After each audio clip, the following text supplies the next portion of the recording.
आप उसका मतलब उसका वो जो बी सी माइनस ए स्क्वायर होता है, मतलब क्वेश्चन 41 में है। हाँ, तो जो भी उसमें आप वो डाउट है, कंटिन्यू। आप ट्राई करके आए हो, जो भी डाउट आप पूछ रहे हो ट्राई करके आए हो ना पहले। हाँ सर, बहुत बार ट्राई किया। हाँ, तो अगर आप ट्राई करके आओगे तो अब मैं कोई क्वेश्चन बीच में भी नहीं छोड़ूंगा, क्योंकि आपको अक्सर ना प्रॉब्लम होती है आंसर निकालने में। तो अब जो क्वेश्चन डाउट क्लास, अभी जो गेट का आप डाउट क्लास हमने शुरू किया 9 to 11 में, तो इसमें जो भी क्वेश्चन मैं शुरू करूंगा पूरा पूरा आंसर निकाल के दिखाऊंगा, इससे आपको प्रॉब्लम ना होगी। एग्जाम टाइम है अब, तो एटलीस्ट सीखना है, क्योंकि एग्जाम में भी जरूरी है आप आंसर निकाल पाओ, तभी तुम टिक करोगे, या एनएटी है तो आप एंटर करोगे, ये चार में से एक चूज करोगे, तो ये जरूरी है ना। चलिए ओके, तो चलिए स्टार्ट करते हैं।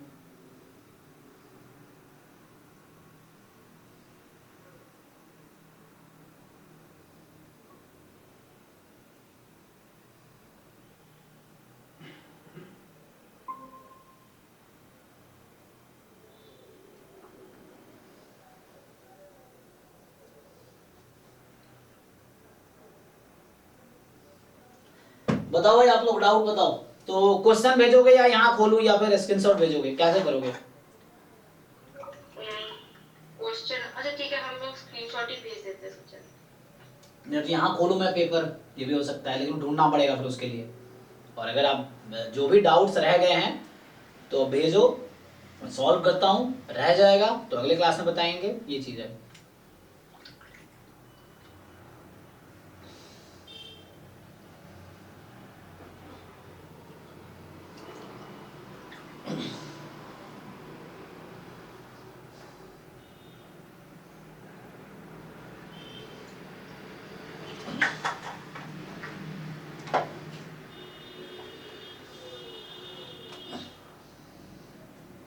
एग्जाम से पहले आप ये श्योर कर लेना कि आपने जैम और गेट के पिछले 10-15 साल के पेपर कम से कम 4-5 बार सॉल्व कर लिए हो उससे पहले, है ना।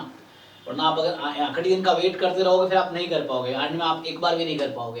इसलिए एक एक पेपर डेली करके टारगेट करो, अभी भी टाइम है, या 2-2 पेपर डेली टारगेट करो, तो निपटाओ उसको। जो भी डाउट रह जाता है, अभी भी नहीं समझ आ रहा है तो आप बताइए, तो वो मैं सॉल्व करता हूँ, ठीक है। इस तरह से बताइए।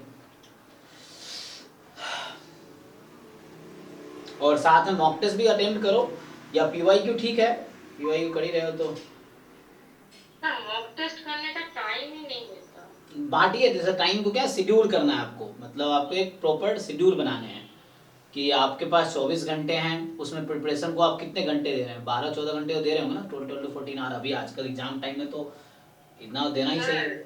सर एक्चुअली मैं 18 आवर्स ही पढ़ रही हूँ अभी, लेकिन क्या है कि मतलब वो ना मुझे, मतलब वो जो प्रीवियस कॉन्सेप्ट्स है सर, वो मतलब इतना सब कुछ पढ़ ली वो कि मेरा ना मतलब दिमाग में कुछ रह नहीं गया। कोई बात मैं नहीं। सब सब कुछ मतलब अभी लगता है ना, सब कुछ भूल ही जा रही हूँ। हाँ, तो कोई बात नहीं, देखो सब कुछ स्प्लिट हो रहा है, मतलब हम ऐसे हो लोग रहा है। क्या करते हैं, हम चाहते हैं एक दिन में सब पढ़ ले, तो वहाँ दिक्कत होती है।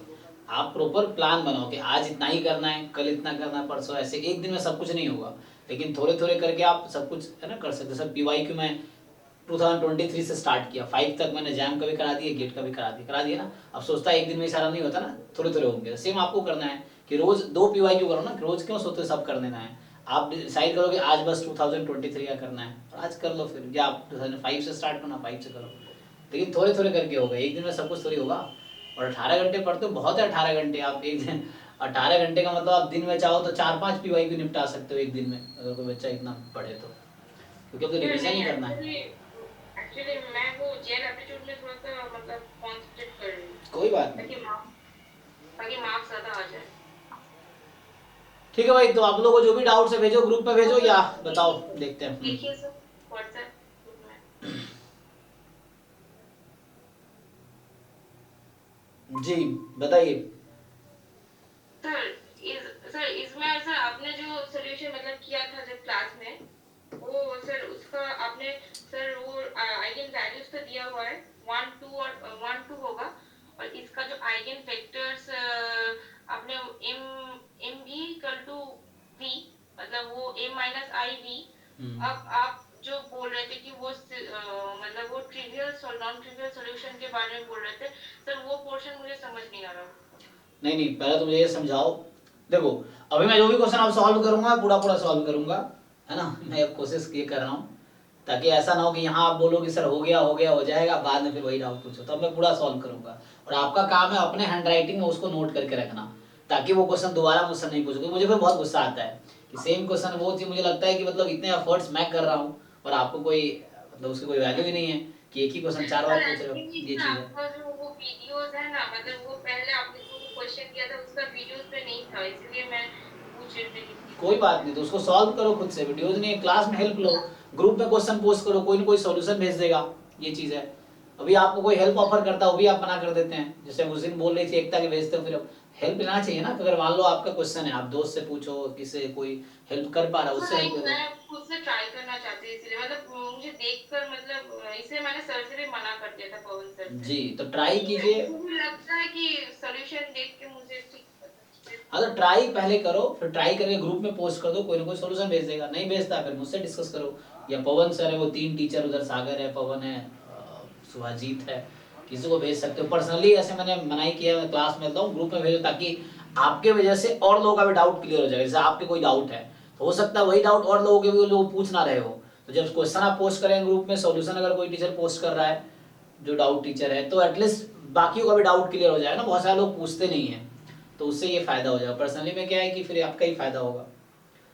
तो इसमें देखो, पहले तो ये बताओ कि यहाँ पे जो आइगन वैल्यू है 2 1 1, तो 2 की अलजेब्रिक मल्टीप्लिसिटी 1 है, 2 की जो मल्टीप्लिसिटी 1 ही होगी। यहाँ जो आइगन वैल्यू 1 है, इसकी अलजेब्रिक मल्टीप्लिसिटी कितनी है? 2 है। अब मैट्रिक्स M डायगोनलाइजेबल कब होगा?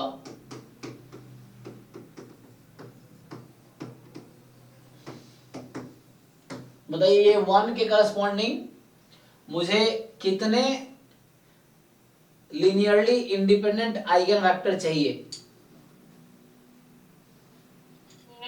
सर इसके लिए तो सर वो मतलब आइगन वेक्टर्स निकालना पड़ेगा।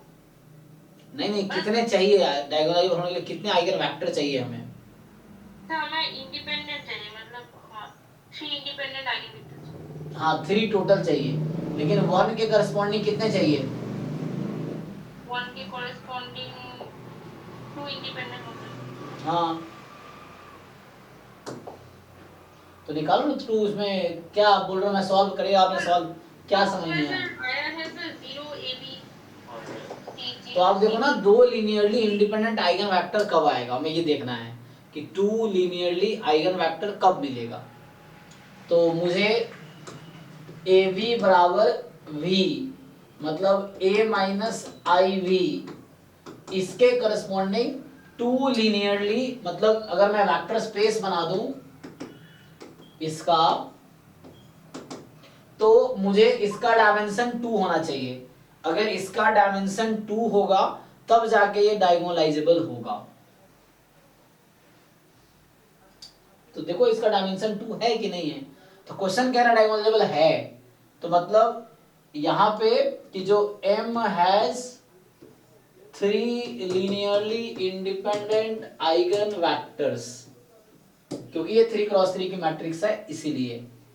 तो इसको सॉल्व करो। अब इसमें जैसे देखिए, मैं सॉल्व कर देता हूँ, मैं पूरा पूरा फिर से सॉल्व कर देता हूँ। क्या है 1AB 02C 001, अच्छा इसमें घटाना था I, तो I घटा देंगे तो यहाँ हो जाएगा 0, यहाँ हो जाएगा 1 और यहाँ हो जाएगा 0। इसको मल्टीप्लाई कर रहा हूँ मैं V से, तो V वेक्टर कुछ ले लो, for example x y z, ये मेरा V वेक्टर है। तो यहाँ मैं V को क्या ले रहा हूँ, तो ये मेरा है x y z such that this happens। अब मुझे इसका डायमेंशन निकालना है, इसका डायमेंशन 2 आना चाहिए, डायमेंशन 2 आना चाहिए, तभी जाके ये 1 के corresponding 2 linearly independent eigen vector मिलेगा, तब जाके ये डायगोनलाइजेबल होगा। अब आपको इस तरह क्वेश्चन और प्रैक्टिस करने हैं, सॉल्व करो। सॉल्व, सर आप क्या बोल रहे हैं सर, मुझे वही पार्ट मुझे समझ नहीं आया, मतलब अरे मैडम, 1 जो आइगन वैल्यू है उसके करस्पॉन्डिंग उसकी अलजेब्रिक मल्टीप्लिसिटी क्या है? आपको मेरा डेफिनेशन पता है? What is the meaning of algebraic multiplicity, what is meaning of geometric multiplicity? हाँ क्या है? इंडिपेंडेंट आइगन वेक्टर्स को। तो मुझे 1 के करस्पॉन्डिंग कितने लीनियरली इंडिपेंडेंट आइगन वेक्टर चाहिए? 1 के कोरेस्पोंडिंग अरे 1 की अलजेब्रिक मल्टीप्लिसिटी कितनी है? अभी खुद ही बता रहे, खुद ही भूल जाते। 1 क्या है? तो मुझे कितने आइगन वेक्टर चाहिए 1 के करस्पॉन्डिंग? 2 वेक्टर्स चाहिए। हाँ 2, तो वही तो मैं तब से बोल रहा हूँ यहाँ पे कि मुझे 2 लिनियरली इंडिपेंडेंट आइगन वेक्टर चाहिए यहाँ पे। पता भी है नहीं भी पता है मुझे, समझ नहीं क्या आपका है। अरे अलजेब्रिक इसके पास एम डायगोनलाइजेबल कब होगा? अभी आपने खुद ही बताया 3 आइगन वेक्टर होने चाहिए। हाँ तो 3 कहां से आएगा? यहाँ कितने आइगन वैल्यू है यहाँ पे? तो अच्छी आइगन। अरे तो मैडम एक आइगन वेक्टर यहां से आएगा, अब यहां से कितने आने चाहिए? ये तो एक ही नंबर 2 बार लिखा ना मैंने। हाँ तो एक ही होगा। एक ही थोड़ी होगा, यहाँ 1 आइगन वेक्टर कितने 2 बार आया है ना, तो 1 आइगन वैल्यू है विथ मल्टीप्लिसिटी 2, उसको बोलते हैं अलजेब्रिक मल्टीप्लिसिटी। अब आप डेफिनेशन याद करो ना कि ज्योमेट्रिक उसकी डायगोनल डेफिनेशन क्या है। अब इसमें सॉल्व करके इसका डायमेंशन 2 होना चाहिए। किसी वेक्टर स्पेस का डायमेंशन 2 होने का क्या मतलब है? डायमेंशन 2 होने का मतलब वो लीनियरली इंडिपेंडेंट होगा। डायमेंशन 2 होने का क्या मतलब, मैं बोल रहा हूं किसी वेक्टर स्पेस का डायमेंशन 2 क्यों होता है? Number of linearly independent vectors in the basis of dimension. Yes, हाँ यस। तो इसके बेसिस में 2 एलिमेंट चाहिए, तो इसका डेफिनेशन है m डायगोनलाइजेबल होगा अगर आपके पास 3 लिनियरली इंडिपेंडेंट आइगन वेक्टर आएगा। तो एक आइगन वेक्टर 2 के करस्पॉन्डिंग आ गया होगा।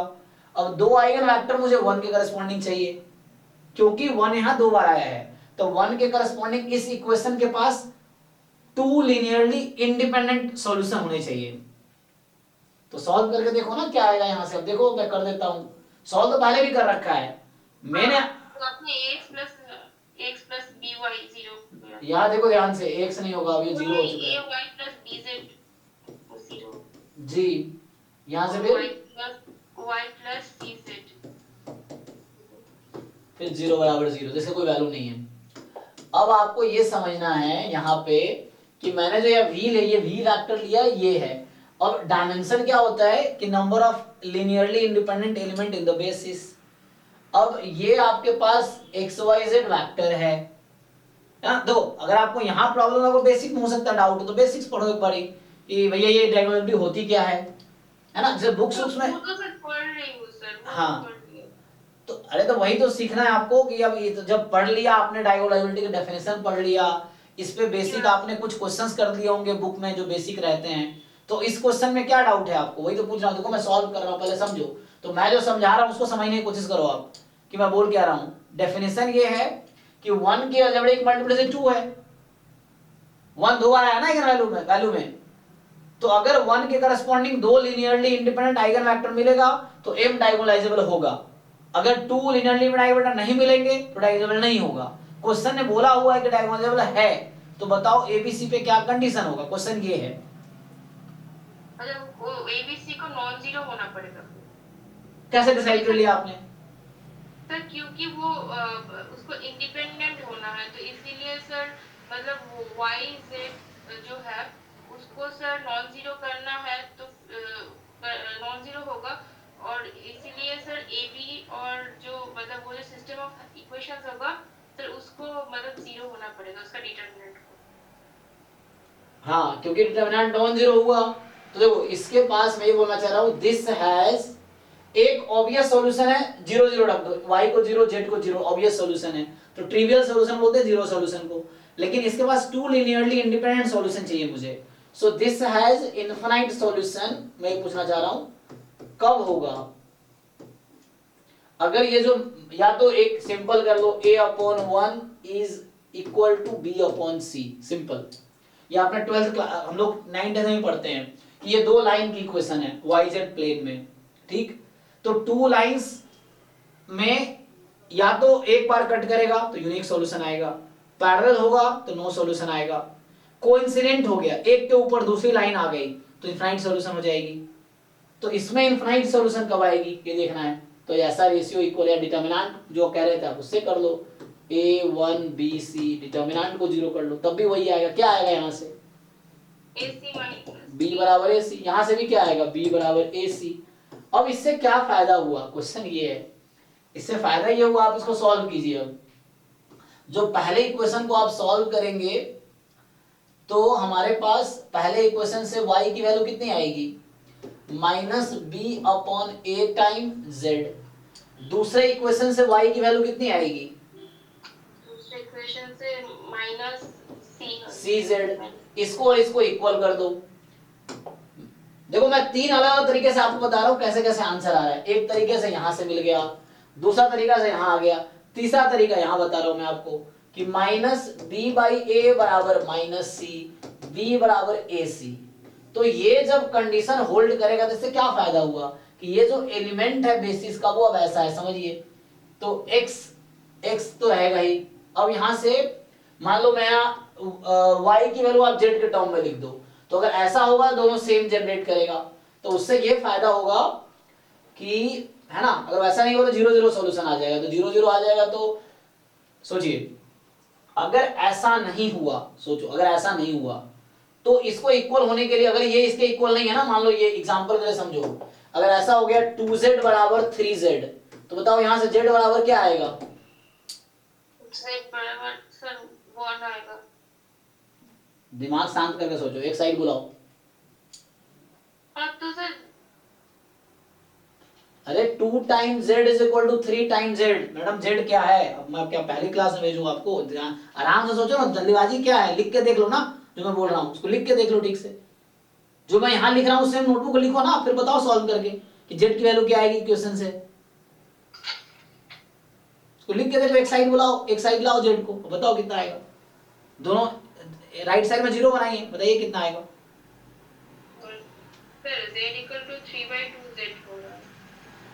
नहीं z इज इक्वल 3/2z, ये क्या हुआ, x बराबर x/2x। मैं x की वैल्यू पूछ रहा हूं नंबर, z में क्यों आएगा। अरे इधर बुला रहा हूं ना, एक साइड ले आओ ना सबको। हाँ तो वो 2z इक्वल टू 3z होगा, तो वो तो z इक्वल टू 0 मतलब 1 हो रहा है ना, मतलब 0 हो रहा है। तो आप सोच लो 0 हो रहा है कि 1 हो रहा है, पहले सोच के फाइनल बताओ मुझे। हाँ सर 0 है सर। हाँ तो बस 0 है, तो यही तो पूछ रहा हूं आपसे मैं, तो मैं क्यों कंफ्यूज होता, एक साइड बोला तो z बराबर 0 हो जाएगा। अब मैं ये बोल रहा हूं अगर ये दोनों इक्वल नहीं हुआ ना तो z को 0 होना पड़ेगा, ये इसलिए समझाया मैं क्योंकि 2 और 3 इक्वल नहीं है, तो यहां z को 0 होना पड़ेगा। लेकिन अगर 2z बराबर 2z हो जाए तो z कुछ भी रहे तो ऑलवेज ट्रू। तो यहां मेनली हमें क्या चाहिए, क्वेश्चन कह रहा है कि 1 की अलजेब्रिक मल्टीप्लिसिटी 2 है, तो 1 के corresponding 2 linearly independent eigen vector चाहिए। अब ये लीनियरली इंडिपेंडेंट 2 होने का क्या मतलब है, नंबर ऑफ फ्री वेरिएबल जो होता है वो उसका डायमेंशन आता है, और डायमेंशन आपने बताया number of element in the basis. तो इसमें बेसिस में 2 एलिमेंट चाहिए, तो कम से कम 2 वेरिएबल होने चाहिए, वरना क्या होगा, z 0 आ जाएगा, और z 0 हो गया तो y भी 0 आ जाएगा। तो अभी कितने फ्री वेरिएबल बचे यहाँ पे, फ्री वेरिएबल 1 एक है, तो डायमेंशन 1 हो जाएगा इसका। लेकिन इसकी अलजेब्रिक मल्टीप्लिसिटी 2 है, तो ज्योमेट्रिक मल्टीप्लिसिटी 2 होनी चाहिए। अगर ये वेक्टर बेसिस में आ गया तो ये डायगोनलाइजेबल नहीं होगा। क्वेश्चन बता रखा है कि डायगोनलाइजेबल है, तो मुझे यहाँ 2 अननोन चाहिए, मुझे यहाँ पे कम से कम।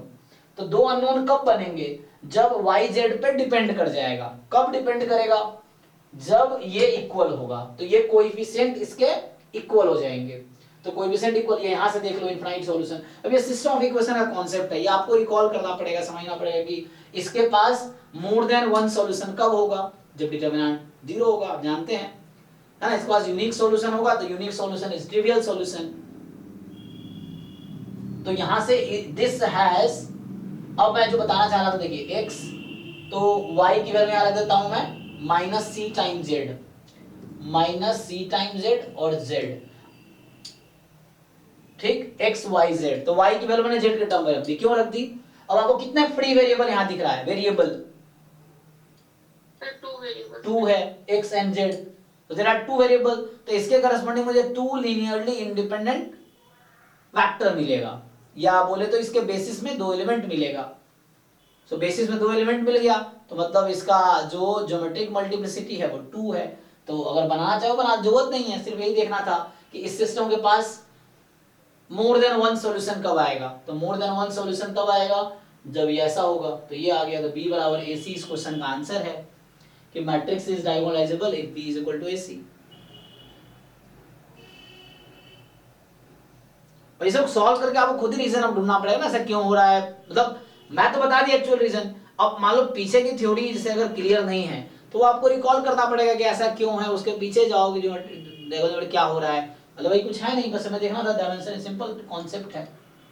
सर कॉन्सेप्ट तो मतलब कॉन्सेप्ट सर मतलब बहुत ज्यादा मतलब मैं तो उसको मतलब रट्टा ले लिया कि, लेकिन मतलब मुझे सॉल्व करना मतलब प्रॉब्लम है। तो सॉल्व करोगे तो प्रॉब्लम, अरे बस किसको सब कुछ आता है, मैं तो समझाने की कोशिश कर रहा हूँ आपको कि ऐसा थोड़ी है किसी ने डायगोनल पढ़ा और आता है। चलो आप तो क्लास अटेंड करो तो आप बता पा रहे हो, इसी ग्रुप में ऐसे बहुत सारे बच्चों को आता भी नहीं, पता भी नहीं डायगोनल क्या होता है, वो क्लास अटेंड ही नहीं करते, उनको एग्जाम के बाद रियलाइज होगा कि अरे ये भी था क्या सिलेबस में। ऐसे वैसे बच्चे भी हैं जो बस फीस दे के चले गए।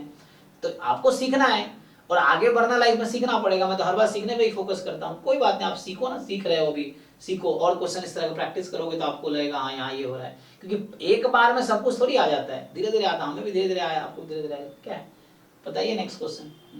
क्वेश्चन 24 तो उसमें जैसे आप एक काम कर सकते हो, डायगोनलाइजेबल पे कोई क्वेश्चन सीट उठा के आप 10 15 20 क्वेश्चन कर लो, ये भी कर सकते हो आप। तो उससे सारे कॉन्सेप्ट क्लियर हो जाएंगे एक साथ अगर कर दोगे तो। अब बताइए यहाँ पे देखिए जैसे 24 क्वेश्चन है, क्या बोल रहा है, एम कोई 5x5 की मैट्रिक्स है जिसकी सारी एंट्रीज 1 है। चलिए तो मैं बनाता हूं एम 1 1 1 1 1 1 1 1 1 1।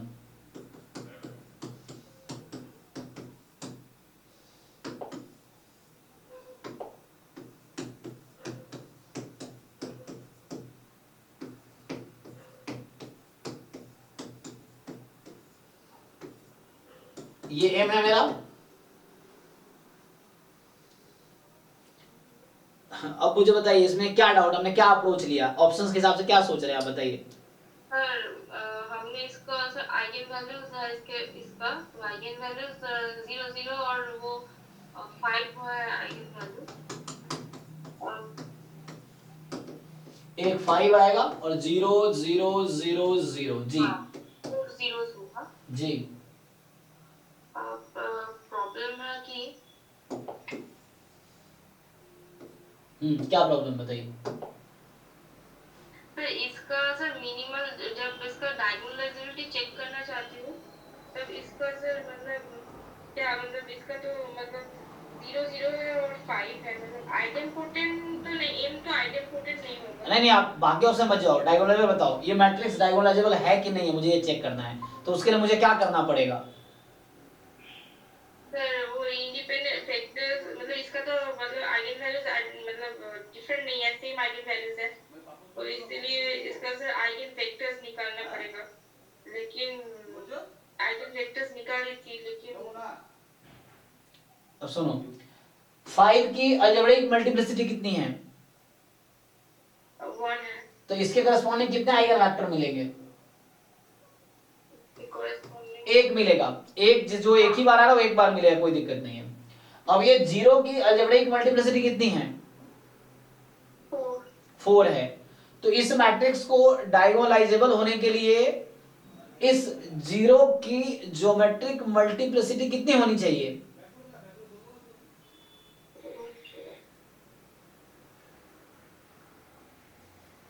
ज्योमेट्रिक मल्टीप्लिसिटी 4 मतलब 4 हो सकती है 1। अरे मैडम कब सीखोगे, पिछले क्वेश्चन में वही किया हमने, कब सीखोगे आप, यही तो दिक्कत है। आप थ्योरम को क्यों नहीं याद रखते, रिजल्ट क्यों नहीं, अभी हमने पूरा क्वेश्चन सॉल्व कर दिया, अभी आपका कॉन्सेप्ट ही क्लियर नहीं हुआ। यहाँ मैं 2 लिनियरली इंडिपेंडेंट आइगन फैक्टर क्यों ढूंढ रहा था, हाँ क्योंकि क्यों। क्योंकि वो मतलब हाँ आइगन फैक्टर हाँ वो डायगोनलाइजेबिलिटी चेक करने के लिए। यहाँ 1 कितनी बार आई थी, अलजेब्रिक मल्टीप्लिसिटी कितनी है 1 की, 2 टाइम्स आई थी तो मैं कितने आइगन फैक्टर ढूंढ रहा था। 2 तो यहाँ पे आप क्यों नहीं आंसर कर पा रहे हो, क्यों कॉन्सेप्ट क्लियर नहीं हो रहा आपको। 0 कितनी बार आया है, सर 4 टाइम्स आया तो 0 के करस्पॉन्डिंग मुझे कितने आइगन वेक्टर चाहिए लिनियरली इंडिपेंडेंट। 4 चाहिए। हाँ 4 चाहिए, तो ये कॉन्सेप्ट क्लियर क्यों नहीं है आपका, लिख लो थ्योरम। अभी यहाँ मैं मतलब कहाँ खोए हो मुझे समझ नहीं आता। Diagonalisable if only m has 3 li, एक यहां से मिल गया, दो यहां से मिलेगा, सेम चीज यहां है। मैट्रिक्स ए इज, ये क्लास जब डायगोनल पढ़ाया होगा तब भी दिखाया होगा ये चीज हमने। डायगोनल आपको सीखो ना आप, मतलब कॉन्फिडेंट क्यों नहीं बनते। एक अप्रोच जो पिछले क्वेश्चन में किया वही मैं इस क्वेश्चन में करूंगा, कुछ नया नहीं करूंगा। जो पिछले क्वेश्चन में किया सेम चीज, वहां बस ये था कि वहां आइगन वैल्यू 2 और 1 है, 1 दो बार आया तो 1 के करस्पॉन्डिंग मुझे दो लीनियरली इंडिपेंडेंट आइगन वेक्टर चाहिए। यहाँ 0 4 बार आया तो मुझे 0 के करस्पॉन्डिंग 4 लीनियरली आइगन वेक्टर चाहिए। अगर मुझे 4 लीनियरली आइगन वेक्टर मिल जाता है 0 के करस्पॉन्डिंग तो ये मैट्रिक्स डायगोनलाइजेबल है। अगर 4 से कम आएंगे डायगोनल नहीं है। तो यहां चेक करना है, पिछले क्वेश्चन में गिवन था, पिछले क्वेश्चन में गिवन था कि डायगोनलाइजेबल है, तो मुझे बताइए कि एबीसी में रिलेशन क्या होगा। तो मतलब वही बताना चाह रहा था कि 2 लीनियरली इंडिपेंडेंट आइगन वेक्टर होगा वहां पे, तो एबीसी में क्या कंडीशन आएगी। तो यहां मुझे तो एटलीस्ट कॉन्सेप्ट तो क्लियर रखो तो क्वेश्चन कर पाओगे। आप 1 2 3 4 में कंफ्यूज हो रहे हो। ये थ्योरम है, देखिए, जो matrix A is diagonalisable if and only if algebraic multiplicity is equal to geometric multiplicity for all eigen values। अब ये याद रखो, अब अगली बार पूछूं तो फिर आप कंफ्यूज नहीं होना कि मैट्रिक्स डायगोनलाइजेबल होगा, जितनी अलजेब्रिक मल्टीप्लिसिटी उतनी ज्योमेट्रिक मल्टीप्लिसिटी होगी। अलजेब्रिक मल्टीप्लिसिटी होती है कि कैरेक्टरिस्टिक पॉलिनोमियल से कितनी बार लैम्डा, कितनी बार मतलब मल्टीप्लिसिटी क्या है, लैम्डा कितनी बार आया है। और ज्योमेट्रिक में ये कि उसके करस्पॉन्डिंग कितने लीनियरली इंडिपेंडेंट आइगन वेक्टर मिल रहे हैं। अब देखिए यहाँ पे 0 4 बार आया तो मैं क्या करूंगा, अब 0 के corresponding linearly independent eigen vector ढूंढूंगा मैं। देखो करता हूं,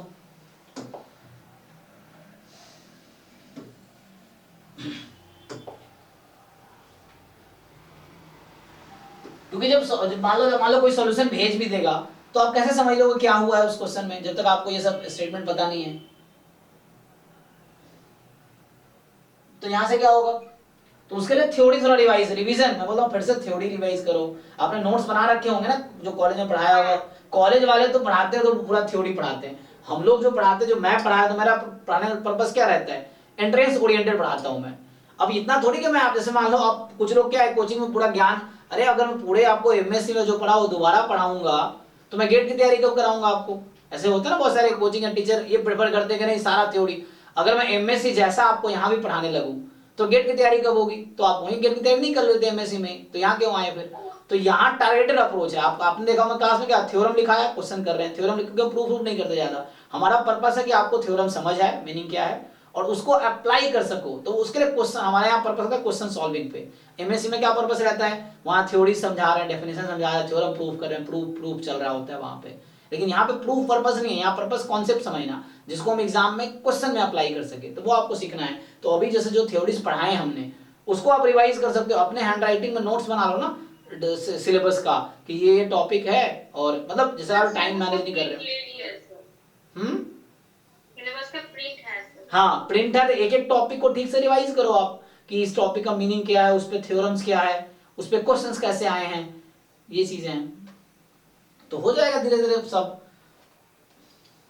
अब देखो यहाँ पे क्या करना है मुझे, ए वी बराबर लैम्डा वी, तो लैम्डा 0 है क्योंकि देखो सिंगल आइगन वैल्यू है तो उसका कोई टेंशन नहीं है, उसके करस्पॉन्डिंग एक आइगन वेक्टर मिलेगा ही।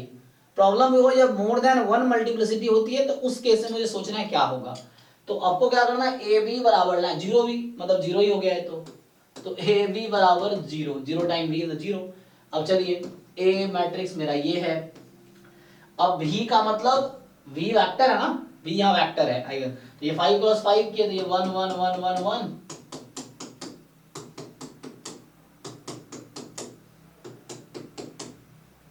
कितने 5 हो गए।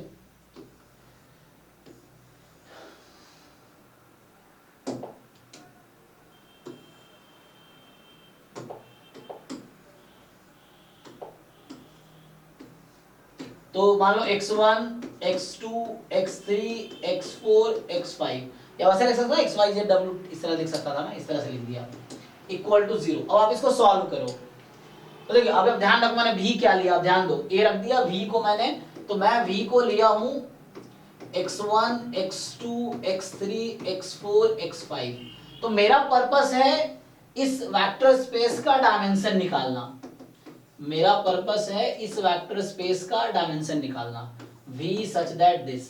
अब मुझे देखना होगा कितने फ्री वेरिएबल है, तो अभी तो मैंने a भी लिख दिया ना सीधा सीधा, अब इसको आप मल्टीप्लाई कीजिए, क्या इक्वेशन बनेगी? सर सारे x1 x2 x1 plus x2 plus x3 plus x4 plus x5 yes, x3 plus x4 plus x5 बराबर 0। दूसरा भी यही बनेगा, तीसरा भी यही बनेगा, चौथा भी यही बनेगा, पांचवा भी, तो बार बार लिखने की जरूरत है नहीं, एक ही चीज बन के आई। अब आप समझिए यहाँ कितने फ्री वेरिएबल, अभी कितने वेरिएबल दिख रहे हैं आपको यहाँ पे? 5। और एक ही इक्वेशन आई, क्योंकि 5 आएगी लेकिन वो सेम ही आएगी, तो नया चीज तो देगा नहीं हमें, यही चीज लिखेगा। तो यहां से मैं एक काम कर सकता हूं कि x5 की वैल्यू निकाल सकता हूं, minus x1 minus x2 minus x3 minus x4। तो ये x1 x2 x3 x4 और x5 की वैल्यू यहां से आ गई। ये एक वेक्टर है। अब इसमें आपको कितने वेरिएबल दिख रहे हैं? फ्री वेरिएबल कितने हैं इसमें? 4 तो इसका डायमेंशन कितना होगा? 4 होगा। और ज्योमेट्रिक मल्टीप्लिसिटी कितनी थी इसकी? 4 की, सॉरी ये 5 क्रॉस 5 का है ना? हाँ, तो 0 की ज्योमेट्रिक मल्टीप्लिसिटी कितनी है? 0 की ज्योमेट्रिक मल्टीप्लिसिटी 4। हाँ, यहाँ से ज्योमेट्रिक आएगी और यहाँ से अलजेब्रिक आएगी, तो ये algebraic multiplicity of eigen value 0 is 4। और यहाँ से कितने फ्री वेरिएबल है? ज्योमेट्रिक का भी 4 होगा। Geometric multiplicity of eigen value 0 is 4, दोनों इक्वल हो गया, हाँ तो डायगोनलाइजेबल हो गया ये। पहला ऑप्शन क्या बोल रहा है? It's not diagonal. तो 5 क्रॉस 5 का है ना? एक बार चेक कर लो ठीक से, 5 क्रॉस 5 था, तो हमने सॉल्व किया, 4 फ्री वेरिएबल आए, तो इससे क्या मिला हमें कि, है ना, तो 5 के करस्पॉन्डिंग एक वेक्टर मिल जाएगा, यहां से एक मिल जाएगा। तो ये मतलब गलत कह रहा है ना? तो मैं पूछा क्या है? ट्रू पूछा है। हाँ ट्रू पूछा है। ठीक है, तो डायगोनल नहीं है, गलत कह रहा है। आइडेम्पोटेंट है, तो m आइडेम्पोटेंट क्या होता है? m square equal to m। तो m स्क्वायर निकाला आपने? हाँ sir m square m। m square निकालेंगे तो क्या हो जाएगा? पाई 5 आ जाएगी सारी एंट्री। हाँ 5m हो जाएगी, ये भी गलत हो गई। सो a गलत, b गलत।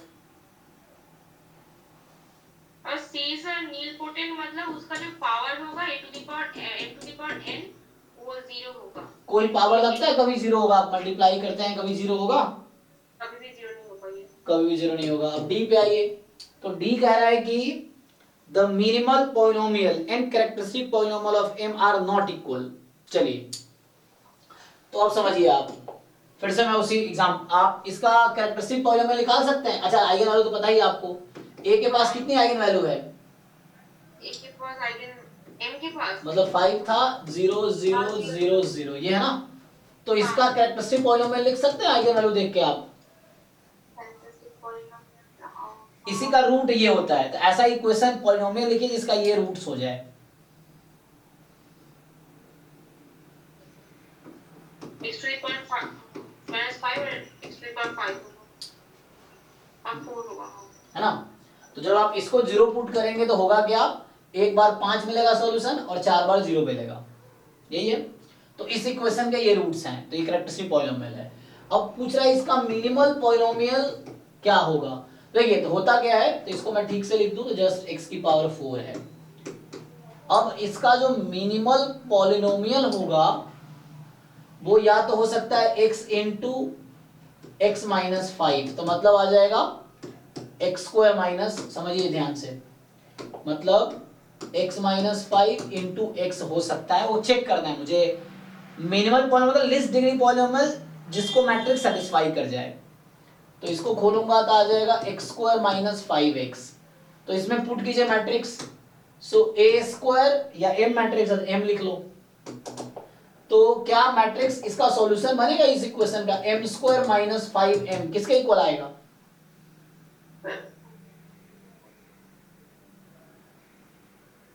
हाँ सर 0 आएगा सर, क्योंकि आप अभी आपने कहा गया m स्क्वायर आपने कैलकुलेट किया था, 5 हो रहा है, 5 में आया तो 0 आ गया। तो इसका मतलब है कि ये मिनिमल पॉलिनोमियल है, तो मिनिमल पॉलिनोमियल ये है। अच्छा, मान लो 0 नहीं आता तो मिनिमल पॉलिनोमियल अगला मैं क्या गेस करता? तो मैं भी गेस कर रहा हूं जस्ट, तो अगला होता x minus 5 into x square. अगर इसको भी सेटिस्फाई नहीं करता तो पावर 3 लेता, 4 लेता, और मैक्सिमम ये हो सकता है। हाँ 4 हो सकता है, इसका पावर 4 हो सकता है। तो डी ऑप्शन क्या बोल रहा है आपसे कि जो मिनिमल पॉलिनोमियल है और कैरेक्टरिस्टिक पॉलिनोमियल वो इक्वल नहीं है। ट्रू है कि फॉल्स है डी ऑप्शन? ट्रू होगा। हाँ, क्योंकि कैरेक्टरिस्टिक पॉलिनोमियल ये है और मिनिमल पॉलिनोमियल ये है, दोनों इक्वल नहीं है, तो डी ऑप्शन इसका ट्रू हुआ। अब आपको ये समझ आया तो मैं आपसे बस यही रिक्वेस्ट करूंगा, तो यही सारे क्वेश्चन आप अभी क्लास के बाद खुद से सॉल्व करके, जो आप ग्रुप में भेज रहे हो ना, तो क्लास के बाद बैठ के यही क्वेश्चन फिर से सॉल्व कर लेना आप खुद से, ताकि आपको ये सूर्य आपने कर लिया। वरना होगा क्या, जब आप 10 दिन बाद यही क्वेश्चन देखोगे फिर आपसे नहीं होगा, फिर आप ग्रुप में यही फॉरवर्ड करोगे। तो आपको सीखना है। अभी ये नहीं सीख लिया आपने, मैंने सॉल्व किया है, तो वो आपने बस देखा, आपको लगा हाँ सर गलत थोड़ी करेंगे, इसलिए आप हाँ बोल दिए। अब आप खुद से सॉल्व करोगे तो आप खुद को देखो, कन्विंस कर पा रहे हो लॉजिक से कि क्या लॉजिक यूज हो रहा है। तो ये खुद से एक जगह सॉल्यूशन लिख के रख लो, ताकि अगली बार सेम क्वेश्चन नहीं पूछना पड़े आपको, फिर मुझे गुस्सा ना आए। ये चीज है, क्योंकि आप यही करते हो ना, क्योंकि आप पीछे आप यही रहा है कि एक क्वेश्चन 4 बार मैंने देखा आपने पूछा है। तो क्यों? क्योंकि आप सॉल्व खुद नहीं करते, आप हर बार चाहते हैं टीचर सॉल्व करे, और टीचर इतनी बार सॉल्व कर दे कि आपको आ जाए। ऐसा होगा ही नहीं कभी, मैं लाख बार करूं तब भी आपको नहीं आएगा। जब तक आप खुद सॉल्व नहीं करोगे आपको नहीं आएगा। तो जब भी मैंने 2 क्वेश्चन सॉल्व किए आपके डाउट, अब यही चीज आप 2 बार 3 बार खुद से सॉल्व कर दो, बिना किसी हेल्प के, बिना मेरा सॉल्यूशन देखे। आप ऑप्शन देखो, सोचो कि इस ऑप्शन के लिए क्या होना चाहिए, इस ऑप्शन के लिए क्या होना चाहिए, इस ऑप्शन के लिए क्या होना चाहिए, और खुद को कन्विंस करो। अगर आप खुद को कन्विंस कर पा रहे हो कि लॉजिक क्लियर है, तो यही लॉजिक एग्जाम में हेल्प करेगा आपको। ये चीजें है ना। तो अगर आपको लगता है ये समझ आ गया ये क्वेश्चन, तो क्लास के बाद खुद से सॉल्व करके एक जगह प्रॉपर डायरी नोटबुक में रखो, और अगली बार जब डाउट हो देख लो सॉल्यूशन वहीं पे कि क्या ऐसा किया था मैंने, तो आपको दोबारा नहीं पूछना पड़ेगा। ये है। और नहीं समझ आया फिर आप अभी डिस्कस करो कि क्या समझ नहीं आया। ये चीज है सर ग्रुप में देखिए सर, और एक क्वेश्चन लीजिए, क्योंकि मुझे डाउट बताने में कोई दिक्कत नहीं है, लेकिन मुझे दिक्कत तब है जब आप सॉल्व नहीं करते, इसलिए मुझे दिक्कत होता है। चलिए, तो फोर्थ जो नेक्स्ट क्वेश्चन है, क्या बोला है, एफ जी है R square to R be defined by. Sir सिर्फ एफ में सर प्रॉब्लम है सर।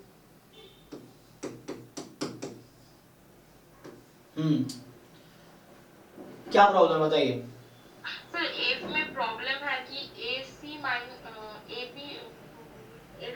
माइनस जो बी स्क्वायर हो रहा था वो सर इक्वल टू 0 हो रहा है। ओके, फिर उसके हाँ 0 हो रहा है, फिर वो तो सर मतलब कोई पॉइंट ही नहीं होगा। अब फर्दर इन्वेस्टिगेशन चाहिए, पर फर्दर इन्वेस्टिगेशन में मैंने x को मतलब हाँ y को x स्क्वायर ले ली थी। नहीं मत लो नेक्स्ट स्क्वायर। ये बताओ मुझे, ये पावर 4 है और ये पावर 2 है। चलो एक मिनट छोड़ो, f00 कितना होगा? f00 होगा। अब मुझे बताओ, क्या इसकी वैल्यू कभी 0 से कम आ सकती है? क्या ऐसा कोई पॉइंट मुझे बताओ आप x, y जिसपे 0 से कम इसकी वैल्यू आ जाए?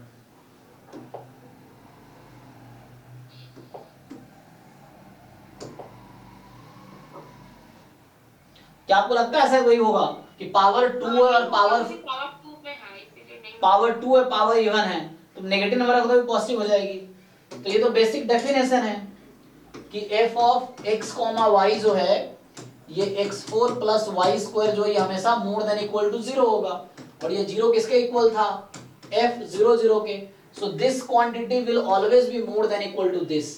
और ये डेफिनेशन है, अगर आपको याद हो, मैक्सिमम वैल्यू की डेफिनेशन, अगर आपको याद हो। मेन क्या डेफिनेशन हम ज्यादातर बच्चों को याद नहीं रहता, हमें ये पता है क्वेश्चन कैसे सॉल्व करते हैं, प्रोसीजर फॉर्मूला, पर डेफिनेशन याद नहीं रहता।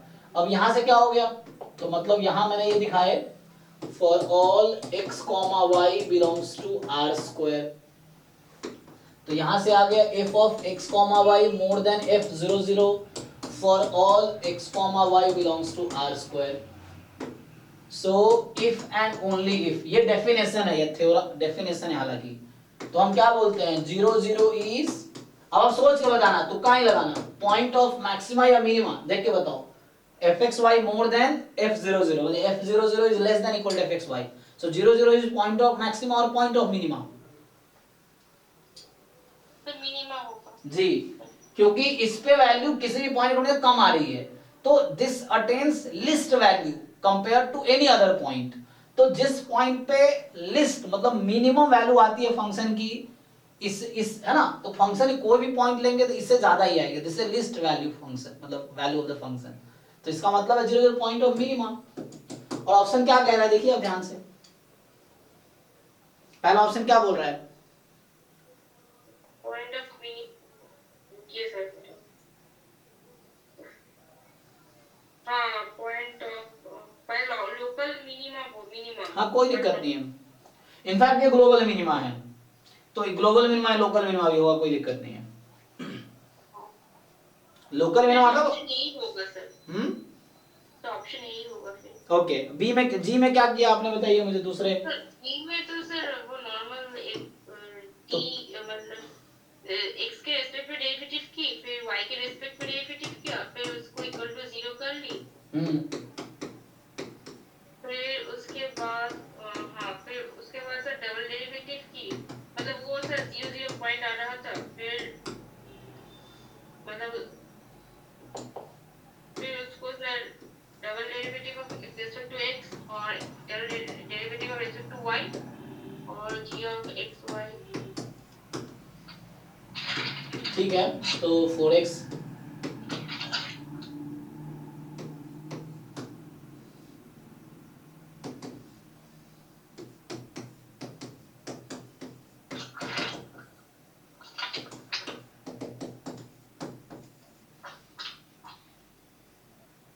और ये इम्प्लाई करेगा x इज 0 और x स्क्वायर बराबर 5y, ये तो यहाँ से भी आ गया y और 5, तो x बराबर 0 रखेंगे यहाँ पे तो y 0 हो जाएगा, या y को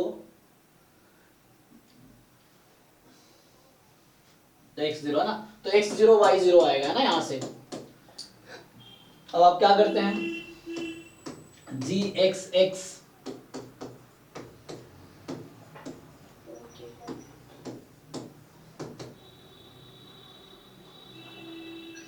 माइनस 20x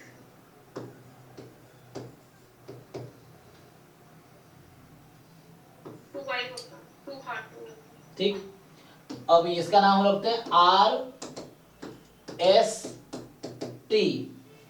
आपके क्रिटिकल पॉइंट सिर्फ 0 0 है, तो एट 0 0, ठीक, एट 0 0 क्या आएगा, सिर्फ 0 0 और भी पॉइंट आएगा, तो हमें तो 0 0 पे बात करना, हमें तो 0 0 पे बात करना, ठीक है। तो 0 0 पे आर की वैल्यू कितनी है 0, एस की वैल्यू कितनी है 0, टी की वैल्यू कितनी है, तो यहां से R T minus S S square क्या आ गया 0 आ गया। तो यहां से क्या होगा, इसका क्या कंक्लूजन होता है, अगर R T minus S square 0, ये भी मिनिमम है। हाँ लोकल, ये सर लोकल मिनिमम होगा। किसने कहा, तो क्योंकि एक जो 0 पॉइंट है उसमें जो मतलब g 0 और मतलब g x y से ज्यादा छोटा होगा वो। अरे मैडम वो तो बात की बात मैं पूछ रहा हूँ, आप मुझे बहुत आगे के बता रहे हो, मैं आपसे पूछ रहा हूँ यही सिचुएशन पिछले क्वेश्चन में भी आया था, आपको कॉन्सेप्ट मतलब थ्योरीज क्लियर करने की जरूरत है, मैं बता रहा हूँ, क्योंकि एग्जाम में सारे क्वेश्चन आप गलत करके आओगे अगर ये हालत रही आपकी, तो आपको कॉन्सेप्ट ठीक करने की जरूरत है। मुझे बताइए इसका मतलब क्या है, ये सब तो पता होना चाहिए पहले से ना, इसका मीनिंग क्या होता है। इसका मतलब है कि वो मतलब अब नोट्स देख के बताओ, आराम से टाइम लो, नोट्स देख के बताओ, गूगल करके बताओ, बुक देख के बताओ, मुझे प्रॉब्लम नहीं, मेहनत सीखने जरूरी है, आप मुझे देख के बताओ ताकि अगली बार आपको समझ आए, कहीं से गूगल करके बताओ, बुक से बुक में था फर्दर इन्वेस्टिगेशन इज नीडेड। जी, मतलब टेस्ट फेल्स बोलते हैं इसको, ठीक है। हाँ टेस्ट फेल्स। हाँ चलिए, तो फर्दर इन्वेस्टिगेशन करते हैं अब, और ये सेम सिचुएशन पिछले क्वेश्चन में भी आया था, जो आपने बताया था मैंने किया नहीं, यही प्रोसेस मैं एफ में करता ना तो सेम सिचुएशन आती, तो हमें क्या करना पड़ा, तो आपको अगर समझ नहीं आया तो बता दूं कि ये फर्दर इन्वेस्टिगेशन ही हुआ है, इसी को फर्दर इन्वेस्टिगेशन कहते हैं। ये हमने R T minus S square से नहीं किया सॉल्व इसको, अगर यहाँ भी मैं सेम प्रोसेस लगाता तो इस क्वेश्चन में भी R T minus S square 0 ही आता, तो यहाँ पे टेस्ट फेल हो गया, मतलब फर्दर इन्वेस्टिगेशन। तो ये फर्दर इन्वेस्टिगेशन का पार्ट था, जो कि आपने बताया कि ऐसा हो रहा है तो मैंने इसलिए किया नहीं, वरना सेम सिचुएशन दोनों फंक्शन में आ रही है। अब जो इन्वेस्टिगेशन यहाँ पे किया वही इन्वेस्टिगेशन मुझे उस क्वेश्चन में करने की जरूरत है,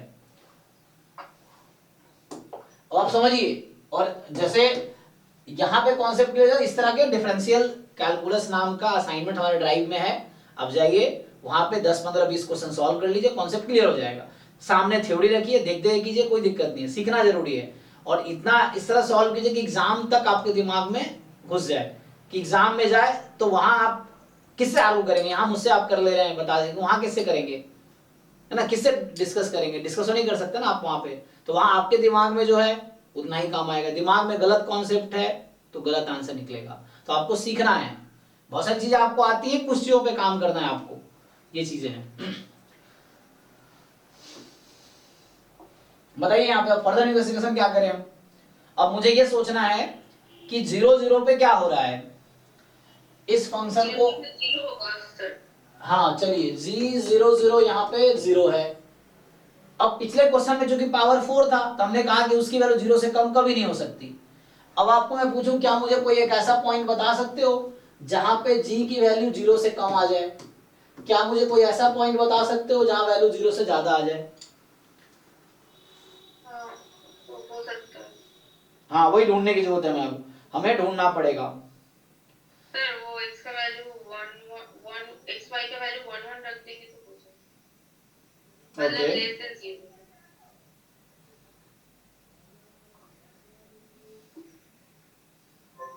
एक मिनट एक मिनट, तो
हाँ बताइए, मिला कुछ पॉइंट?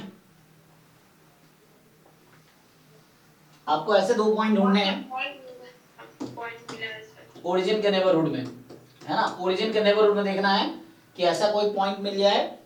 सर 1 1 से हो रहा है, 1 1 पे क्या आ रहा है? 1 1 से सर लेस देन 0 हो रहा है। ओके, 1 1 पे लेस, ऐसा कोई पॉइंट ढूंढो जहां मोर देन 1 आ जाए, मोर देन 0 आ जाए।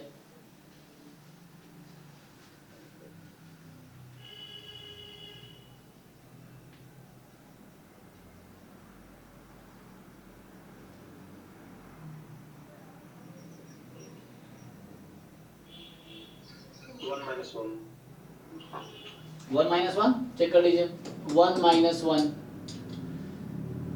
पॉजिटिव आ गया। 1 तो इसका मतलब क्या है कि 0 0 not a point of maxima. समझिए ध्यान से, अब 0 0 0 था तो हमें एक ऐसा पॉइंट मिल गया जहां पे वैल्यू 0 0 के कंपैरिजन में कम है, और एक ऐसा पॉइंट मिल गया जहां पे फंक्शन की वैल्यू 0 0 के कंपैरिजन में ज्यादा है। तो मुझे बताइए 0 0 क्या होगा यहाँ पे, point of maxima, point of minima, या neither maxima nor minima? 0 0 sir कुछ भी नहीं होगा ना। यस, बिकॉज अगर ऐसा होता, अगर ये 0 0 पॉइंट ऑफ मिनिमा होता तो ऐसा कोई भी वैल्यू नहीं मिलेगी जिसपे वैल्यू इससे कम आ जाए, अगर ये पॉइंट ऑफ मिनिमा है तो। अगर ये पॉइंट ऑफ मैक्सिमा होता तो ऐसी कोई वैल्यू नहीं मिलती जिसपे इससे ज्यादा वैल्यू आ जाए, है ना। मैक्सिमम तो हाईएस्ट वैल्यू अटेन करे, और कोई फंक्शन पॉइंट ना हो जहां पे उससे ज्यादा आ सके, तब वो मैक्सिमा होगा। मिनिमम मतलब, तो यहाँ पे एक पॉइंट ऐसा है जहां इससे ज्यादा है, एक पॉइंट ऐसा है जहां इससे कम है, तो मतलब 0 0 जो पॉइंट है, this is neither maxima nor minima.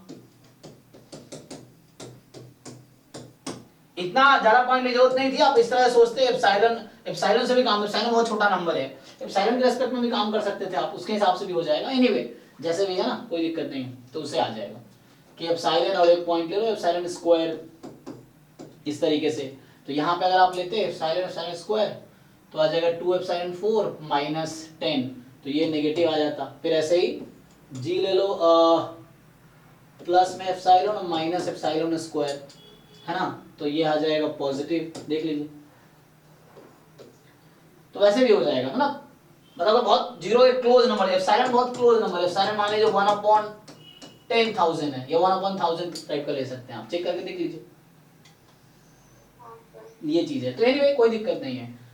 तो इस तरह से आपको क्वेश्चन अटेम्प्ट करना था। यहाँ टेस्ट फेल हुआ तो ये फर्दर इन्वेस्टिगेशन इसको बोलते हैं, this is a further investigation, जो आपके बुक में जहाँ भी पढ़ रहे हैं वहां लिखा हुआ है ना। लेकिन हमें ये जानने की जरूरत है कैसे अप्लाई करना है उसको, ताकि एग्जाम में जब क्वेश्चन आए, एग्जाम में ऐसे ही क्वेश्चन आए जहाँ टेस्ट फेल हो जाता है ज्यादातर, तो आपको वहां पता होना चाहिए हाउ टू अप्रोच।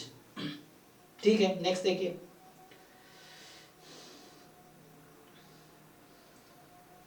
बताइए नेक्स्ट क्वेश्चन, बताइए जिनका डाउट है। अच्छा एक मिनट, मैं कौन सा ग्रुप खोला हूँ, हाँ, तो डिस्कशन ना, नहीं हम लोग गेट वाला ग्रुप है ना। तो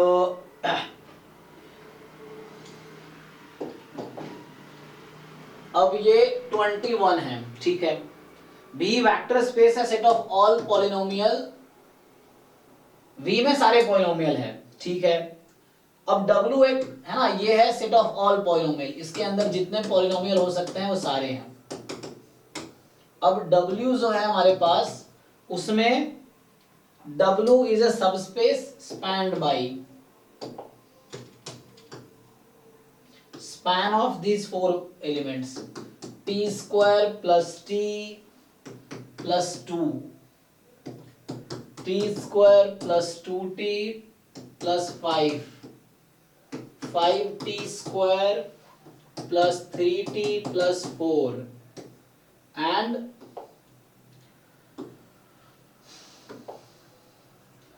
2t square plus 2t plus 4। अब क्वेश्चन ये है द डायमेंशन ऑफ W, हमसे पूछा है डायमेंशन ऑफ W। तो मुझे बताइए डायमेंशन की क्या डेफिनेशन है, फिर से मैं पूछ रहा हूँ, डायमेंशन ऑफ W का क्या मतलब है? सर इसका लीनियरली इंडिपेंडेंट होना पड़ेगा, मतलब इसका जो ठीक है, number of element in basis of W। Basis का क्या डेफिनेशन है? नंबर ऑफ एलिमेंट क्या, नंबर ऑफ बेसिस तो इंडिपेंडेंट। बेसिस एक सेट है, तो सेट के अंदर जितने एलिमेंट आएंगे वो डायमेंशन है। और बेसिस कौन सा सेट है? जिसके एलिमेंट्स लीनियरली इंडिपेंडेंट होंगे और वो स्पैन कर रहे होंगे वेक्टर स्पेस को। तो बस आपको क्या डिसाइड करना है, स्पैन तो दे ही रखा है मुझे। बेसिस का मतलब दो चीजें हैं, बेसिस में दो चीजें आती है, एक तो स्पैन करना चाहिए और दूसरा लीनियरली इंडिपेंडेंट होना चाहिए। तो मुझे बता रखा है कि ये 4 एलिमेंट जो है ना, ये मिलके स्पैन कर रहा है। तो बस मुझे बस इतना ही चेक करना है इस क्वेश्चन में कि इन चारों में से कितने लीनियरली इंडिपेंडेंट है, और जितने इंडिपेंडेंट होंगे वही बेसिस के एलिमेंट हो जाएंगे, मतलब वो डायमेंशन बन जाएगा। अगर चारों इंडिपेंडेंट हुआ तो dimension of W is 4, 3 independent रहा डायमेंशन इज 3, 2 इंडिपेंडेंट होगा डायमेंशन इज 2, एक ही इंडिपेंडेंट डायमेंशन इज 1। या डायमेंशन 0 नहीं हो सकता क्योंकि उसके लिए 0 वेक्टर होने चाहिए उसके अंदर। अब क्या आपको पता है कि ये 4 वेक्टर को इंडिपेंडेंट कैसे चेक करेंगे? सर मैंने ना इसका मतलब इसका जो मतलब डिटरमिनेंट होगा उसको सर मतलब वो डिटरमिनेंट नहीं, उसका जो मैट्रिक्स लेंगे इसका, और वो जो मैट्रिक्स होगा उसमें जितने नॉन जीरो होंगे मतलब उसका इंडिपेंडेंस से वैसे ही चेक करेंगे। सर हमने ऐसे किया है लेकिन हम कॉन्फिडेंट नहीं थे, इसलिए पूछ रहे। जी जी जी, अभी भी आप कॉन्फिडेंट नहीं है, डोंट वरी। तो अभी आपके पास क्या है, आपको चीजों को एकदम है ना, मतलब डेफिनेशन थ्योरम जब बहुत क्लियर होगा तो खुद ही कॉन्फिडेंट हो जाएंगे। वो कब क्लियर होगा, जब बहुत सारे क्वेश्चन आप कॉन्फिडेंटली सॉल्व कर पाएंगे और बहुत सारे सीखने के बाद। तो अभी आप सीख रहे हैं, कोई प्रॉब्लम नहीं सीखने के बाद, लेकिन अब सीखने का प्रोसेस 10-20 साल का नहीं होना चाहिए, ये भी है, क्योंकि हम इस लेवल पे आ चुके हैं कि हमें 2-3 महीने में सीख जाना चाहिए। अब 10-20 साल तक सीखते रहेंगे फिर तो बच्चे का सिखाने का उम्र आ जाएगा आपका, तब तक एग्जाम नहीं निकलेगा फिर, है ना। तो आपको जल्दी सीखना पड़ेगा चीजों को। तो जल्दी कैसे सीखेंगे, तो आपको ज्यादा एफर्ट करने हैं। देखिए हमें देखना है 1 2 3 4। तो मैंने क्या किया है, जो कोएफिशिएंट्स हैं उसको कॉलम में लिख दिया है, 1 1 2 1 2 5 5 3 4 2 2 4। ठीक, अब आपको पता होगा रैंक का डेफिनेशन। कोई बताइए मुझे, what is definition of rank. Sir determinant non zero होगा। नहीं, वो स्क्वायर मैट्रिक्स के लिए होता है। ये 3x5 कितना है, ये 3x4 है। इसका डिटरमिनेंट भी नहीं निकाल सकते आप, डिटरमिनेंट सिर्फ स्क्वायर मैट्रिक्स का निकलता है। तो रैंक, सामने पहले बोला था yes, number of linearly independent rows और कॉलम्स, कोई भी एक बोलेंगे चल जाएगा। चलिए, तो ये 3x5 है, तो मेरे पास 1 2 3 4 कॉलम है। आप ये ढूंढ लीजिए कितने कॉलम इंडिपेंडेंट है, क्योंकि मैंने कोएफिशिएंट कॉलम में लिखा है तो मुझे यहाँ कॉलम ही चेक करना पड़ेगा, क्योंकि मैंने कॉलम में लिखा है ना, इसके कोएफिशिएंट तो कॉलम में लिखे हैं। तो हमें चेक करना है कि इसके कितने लिनियरली इंडिपेंडेंट कॉलम होंगे। This is definition of rank, कि number of linearly independent columns is column rank, number of linearly independent rows is row rank, row rank column rank हमेशा इक्वल रहता है, तो कोई दिक्कत नहीं है। अब क्या इसका रैंक निकालना आता है आपको, जिनका डाउट है। रैंक 3 आ रहा था, डायमेंशन 3 और हाँ, अब रैंक आप देख लीजिए कितने है, रैंक जितना आएगा वही डायमेंशन है एग्जैक्टली, क्योंकि रैंक जितना आएगा उतने इंडिपेंडेंट है और उतने इंडिपेंडेंट है तो वही डायमेंशन का बेसिस हो जाएगा। अब कैसे रैंक निकालते हैं, कई सारे अप्रोच हैं, है ना। सर रो रिडक्शन है। हाँ, रो रिडक्शन हो गया। डिटरमिनेंट देख लो, ये इसका मैक्सिमम रैंक 3 हो सकता है। अगर 3x4 की मैट्रिक्स है तो mn में जो छोटा नंबर है, हम जानते हैं कि rank of a is less than equal to minimum of m और n, है ना। तो मैक्सिमम रैंक इसका 3 हो सकता है, 3 ज्यादा नहीं हो सकता। तो अगर मैं इसका डिटरमिनेंट आपसे निकालने को बोल दूं, इसका डिटरमिनेंट निकाल सकते हो आप, चेक करो 0 आएगा कि नॉन जीरो आएगा। और अगर डिटरमिनेंट नॉन जीरो आ गया तो रैंक 3 है और नॉन जीरो ही आएगा, आप चेक कीजिए। सर फर्स्ट कॉलम और फोर्थ कॉलम देख सकते हैं ना। हाँ, वो डिपेंडेंट है, यस, इसलिए मैंने इसको हटा दिया है, ये चीज है। तो आप इसका ये डिपेंडेंट है, बाकी दे दीजिए, यहाँ पे सिंपल लिख सकते नहीं। हाँ सर मैंने वैसे ही किया था, वो 3 कॉलम्स को लेके उसको डिटरमिनेंट निकाला। सही है फिर, है ना। तो सर उससे सर रैंक सर 2 आ रहा है उससे, मतलब वो 3 ठीक है। डिटरमिनेंट क्या है, जीरो की नॉन जीरो, पहले आप आराम, अभी मुझे लगा डिटरमिनेंट भी सॉल्व करना पड़ेगा, वरना फिर वरना कल मुझे आप डिटरमिनेंट के लिए डाउट भेज दोगे। मैं कर देता हूँ अभी। देखिए इसका डिटरमिनेंट निकालते हैं जी। 1 1 2 1 2, क्योंकि कल आप ये बोलोगे ना आप तो डिटरमिनेंट निकाले नहीं थे, तो इनकम्प्लीट को सॉल्यूशन था, तो कंप्लीट सॉल्यूशन किया नहीं आपने, तो मैं कंप्लीट कर देता हूँ, क्योंकि अब मैं जो भी क्वेश्चन करूंगा स्पेशली आपका वो कंप्लीट करूंगा आंसर निकाल के, ताकि कल आपको ऐसा लगे कि इनकम्प्लीट किया मैंने, आपको पूरा समझ आना चाहिए। और इसलिए समझ आना चाहिए कि इस तरह का नेक्स्ट क्वेश्चन आए तो आप खुद सॉल्व कर पाओ, आपको सीखना है। देखिए इसको मैं सॉल्व करता हूँ।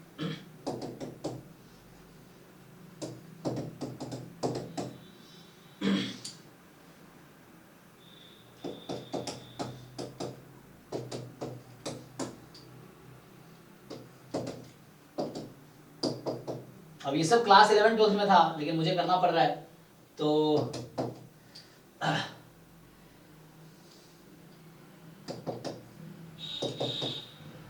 जीरो आ गया।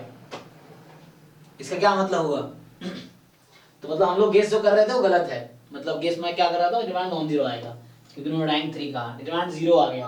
तो इसका रैंक से 2 आया। हाँ, तो वो हमें, इसका क्या मतलब है, अब दूसरा 3x3 का ब्लैक लो, इसका डिटरमिनेंट लोगे तब भी 0 आएगा।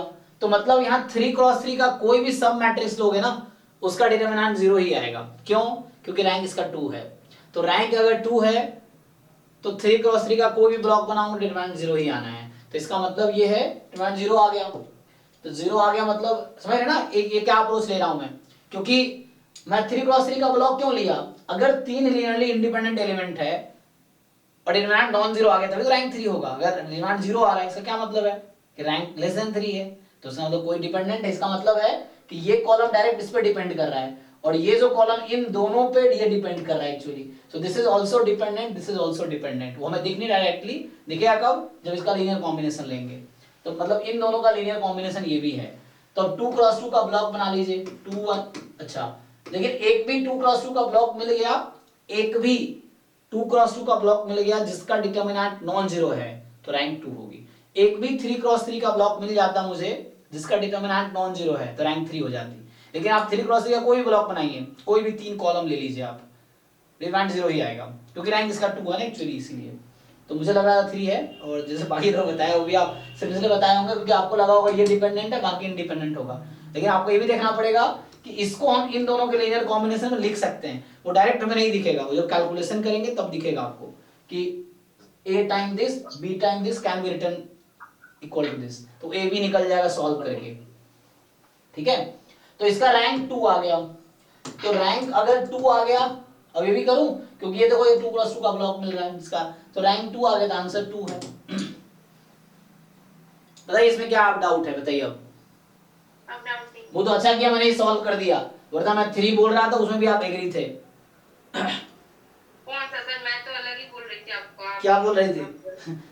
वो तो मैं बोल रही थी, मैं बोल रही थी, देखिए मैं बोल रही थी इसमें मेरा रैंक तक 2 आ रहा है, मैं ये बोल रही तो रैंक 2 आ रहा हो तो आंसर की आपने देख लिए होंगे ना, रैंक 2 इसलिए आ रहा है। सर आंसर ही नहीं है इसका। आपके बातों में दम होना चाहिए, कोई बात नहीं, आप समझ आ गए ना आपको एटलीस्ट ये है। तो जब भी ऐसे क्वेश्चन मिले आपको इंडिपेंडेंट चेक करना, डिमांड चेक कर सकते हैं। या दूसरा तरीका भी था, C alpha 1 time this, alpha 2 time this, alpha 3 time this, alpha 4 time this बराबर 0। वहां से देखेंगे वो इंडिपेंडेंट नहीं है, हालांकि दिख रहा है दोनों डिपेंडेंट, इसको हटा सकते हैं। तो इन दोनों का लीनियर कॉम्बिनेशन में इसको लिख सकते हैं आप, तो ये भी हट जाएगा, तो ये और ये गायब हो जाएगा। तो ये दोनों इंडिपेंडेंट है, तो 2 इंडिपेंडेंट है तो डायमेंशन 2 होगा। नेक्स्ट बताइए। मेरा तो हो गया, और कोई पूछा? बस, अच्छा, जिनके जो भी डाउट है तो ट्राई करते हैं। अभी डाउट क्लास ही चलेगा 9 to 11 में, गेट वालों के लिए स्पेशली। तो जिनको जो भी डिस्कस करना है।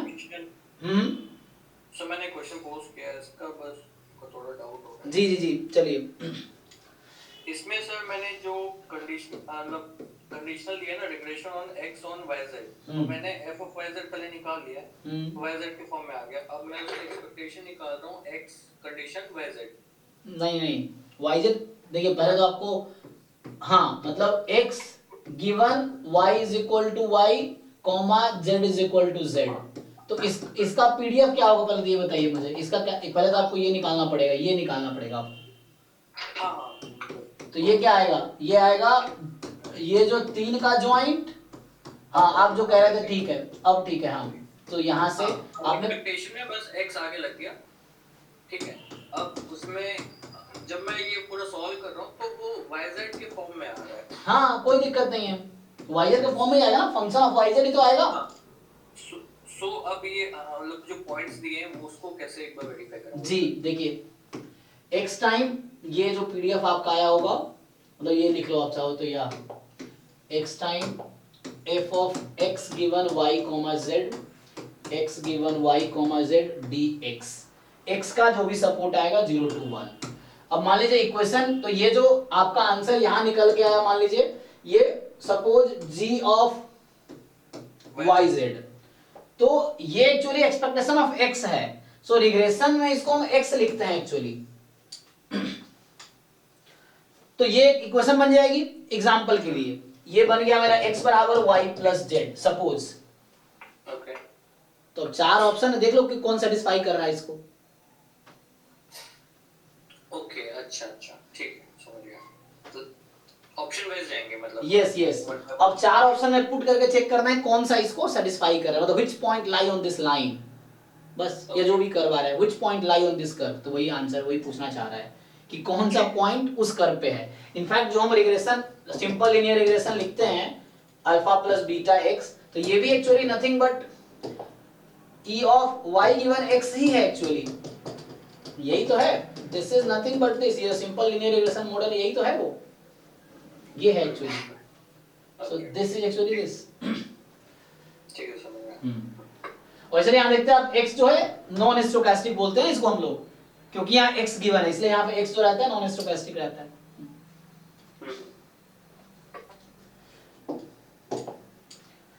हाँ जी, और किसी का डाउट रहेगा बताइए। कोई भी पीवाईक्यू नॉन पीवाईक्यू कहीं का भी है ना, क्योंकि आपको भी सीखना है मुझे भी सीखना है, मैं भी पढ़ा सीखने के लिए रहा हूँ मेनली।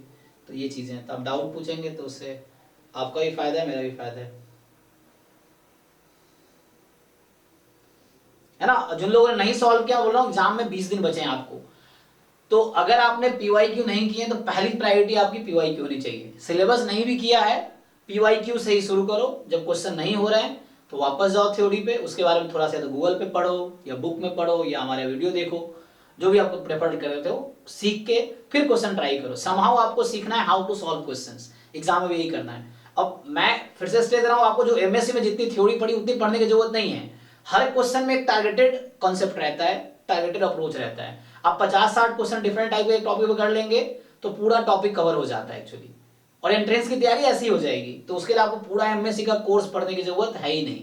आपको देखना है किस कॉन्सेप्ट का क्या टारगेटेड अप्रोच है, क्या टारगेटेड कॉन्सेप्ट है। क्योंकि जब कोई क्वेश्चन बनाता है मैं या कोई प्रोफेसर भी, तो एक पर्टिकुलर कॉन्सेप्ट पे, कोई थ्योरम पे क्वेश्चन फ्रेम करता है, कोई डेफिनेशन पे क्वेश्चन फ्रेम करता है ना, उस तरह से कहीं ना कहीं। तो वो जस्ट किसी थ्योरम से, कॉन्सेप्ट से, डेफिनेशन से क्वेश्चन फ्रेम किए हुए हैं, तो क्वेश्चन के थ्रू आप करोगे। अब टाइम है नहीं सिलेबस पूरा करने का, तो जितना भी सिलेबस हुआ छोड़ दो।